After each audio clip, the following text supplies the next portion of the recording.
What's going on guys, Donnie here. Yung last video natin, pinakita ko sa inyo kung paano ikabit yung hanging cabinet gamit yung suspension bracket para ma-align siya ng maganda kahit na hindi pantay yung wall. Ngayon naman, maglalagay tayo ng filler dito sa may gap. Pwedeng inset or naka full overlay siya dito sa pinaka-carcass. Katulad ng ginawa ko dito sa kabila, kung makikita nyo, naka-flash siya dito sa may carcass. Naka-full overlay siya, no? And wala ding gap dito sa gilid. And yung wall na to is hindi pantay. So, papakita ko kung paano ko ginawa yun, no? Para maging accurate. Pero sasample lang ko rin kayo ng inset. Then, gagawin natin yung naka-full overlay siya. So, ito munang inset ang gagawin natin, no? And ito yung scrap lang naman to. Hindi kailangan pasok yan dyan. And para maipasok natin siya ng inset na flush dito sa side panel and dito sa wall. So ito, i-flush muna natin siya. Then yung same material ng cabinet natin, itong side panel, lalagay natin yan dito sa kabilang side sa wall. Then gagamit tayo ng pencil. I-scribe natin yan pababa, simula taas hanggang dulo.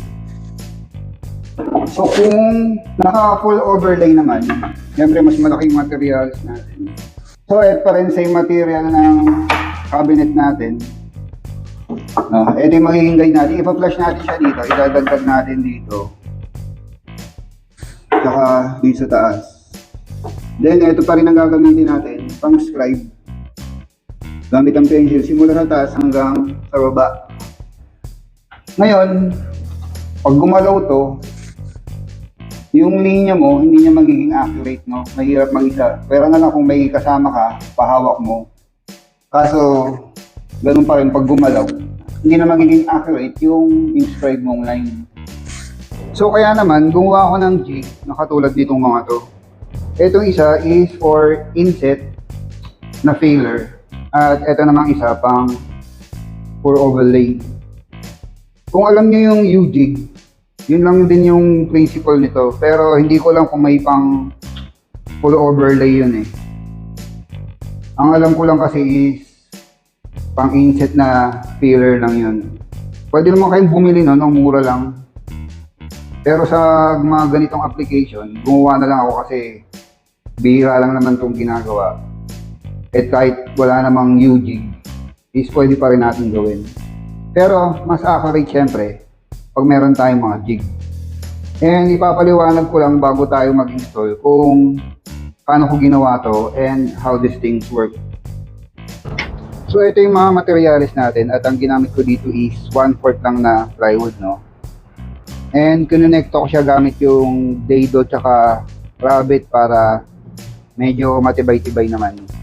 And yung importante dito is yung opening niya. So pareho itong opening na to is kung ano yung materials na ginagamit ko, which is 3/4 na plywood. So saktong-sakto yun dyan. And kaya siya naiipit is, nung ginawa ko to, nung pinatiyo ko medyo nagpipinch siya. Para pagka, yun nga, inano sa carcass, kinabit, is maglalak siya, no? And kung makikita nyo, dinalagyan ko rin to ng chamfer para pag sinalpak hindi siya sumasabit. So ito yung pang inset natin. So dito sa part na to, ito makikita nyo meron siyang butas dyan.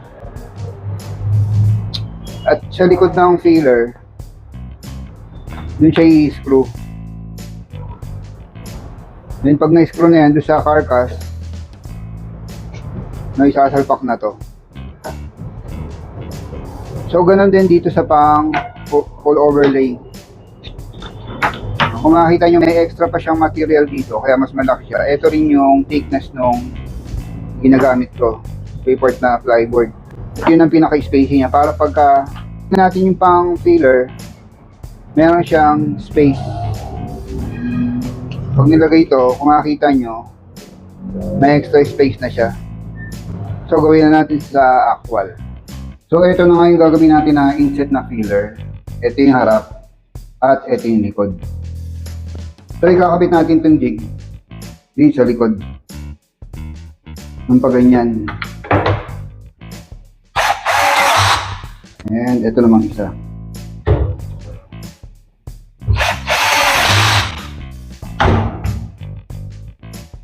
And so bago ko to ikabit, no, nilagyan ko muna siya ng tape para mas makita natin yung line and kung ganitong finish na para less tear out din.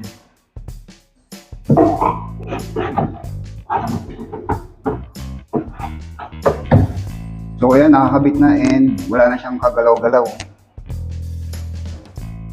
So from top to bottom, no, mag-i-scribe tayo.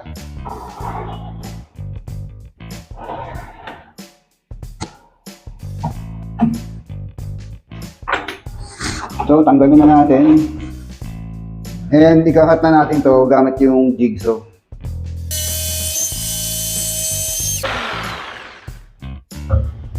So ito guys, no, tinanggal ko na yung tape din. Niliha-liha ko rin para matanggal yung mga tear out. Ngayon kung makita yung nilagyan ko lang ng screw dyan, no, kasi baka pag siniksik ko dito, hindi ko na mahugot eh. Dahil sample lang naman to. So ito na yung kinat natin.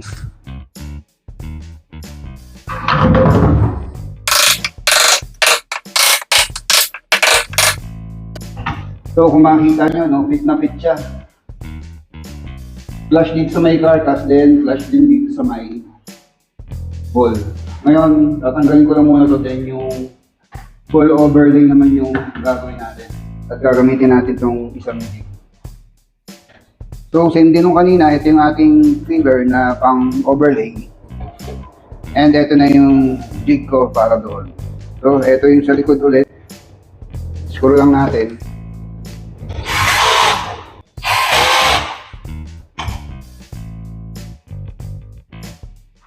So nilagyan ko na rin siya ng tape para dito tayo mag-describe. And kabit na natin.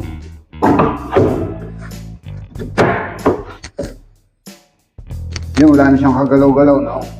At kung makikita nyo itong pang-scribe natin, flush na flush siya dito sa filler. No? Mula taas hanggang baba, flush yan. Kaya magiging accurate yung linya natin dahil wala siyang kagalaw-galaw.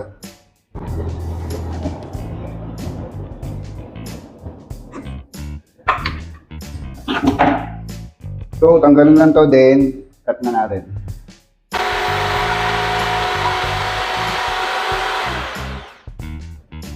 So, ito, natanggal ko na yung tape and naliha ko na rin yung konting tear out. So, yan, no? Flush na dito sa carcass, then wala ring gap dito sa gilid. Kahit na hindi pantay yung ating wall.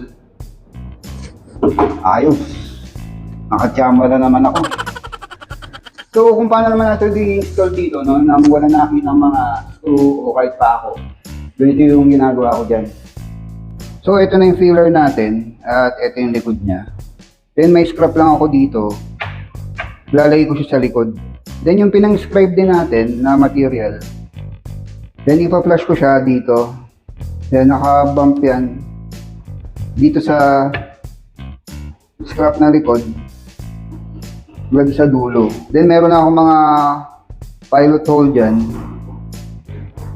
para i-screw ko na lang siya.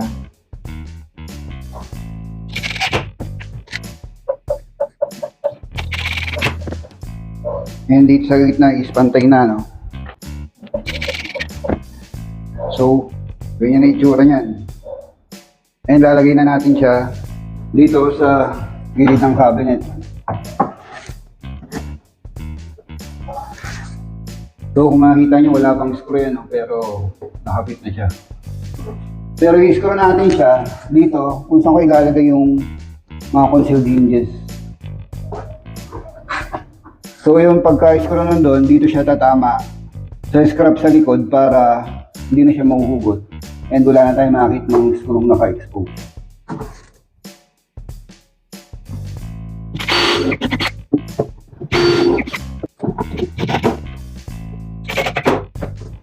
Ayan, matibay na, no? Naka-flush siya sa lahat ng sides. And dahil naka-full overlay itong pillar natin, ang conceal hinge na gagamitin ko dito is number 3. Nakaganyan siya. Kasi kung naka-inset naman to, gamit tayo ng conceal hinge number 1. So guys, as you can see, no, nalagay ko na yung pinto and nai-align ko na rin sila. And ang importante, yung mga sides natin, tulad dito, pabilaan, no? Flush na flush sila. Pwede naman natin gawin yan, basic lang, no? Kahit walang jig.